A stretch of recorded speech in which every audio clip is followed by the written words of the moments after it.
Nag-birthday na may charity event pa. Yan ang ganap sa 60th birthday celebration ni Abante anchor Ellie Saludar. Ang detalye sa agenda report ni Sheila Salaysay.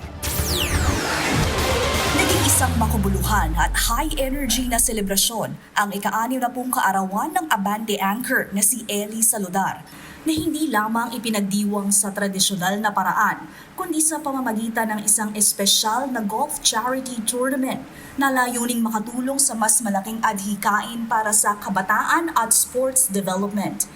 Naging isang full-day golf for a cause event ang pagtitipon, kung saan nagsama-sama ang mga golf enthusiasts, supporters, atleta, at media personalities para suportahan ang batikang broadcaster at host ng Hoy Listen ng Abante.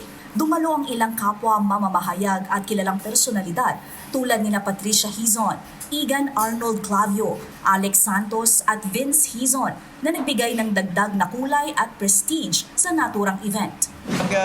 Charity tournament naman o golf for a cause, suporta naman ako eh. Lalo si Ellie, lagi naman sumusuporta yan sa sarili kong golf tournament, yung Igan Cup. Bilang kasalukuyang presidente ng Junior Golf Association at direktor ng Junior Golf Foundation of the Philippines, binigyan diin ni Saludar na ang ganitong klase ng inisyatiba ay mahalaga sa paghubog ng susunod na henerasyon ng golfers sa bansa. Magandang makatulong din tayo sa Jung Golf. Kasi sa Pilipinas talaga napaka-importante na mapataas yung level ng ating ng ating mga golfers, kasi sa mga nakaraan yung perception sa mga golfers pag nag-golf ka pang mayaman Ngayon hindi na po ito. Ang selebrasyon ay naging patunay na ang golf ay hindi lamang laro, kundi isang plataforma para sa pagtutulungan at advocacy, lalo na para sa grassroots development ng sport sa bansa.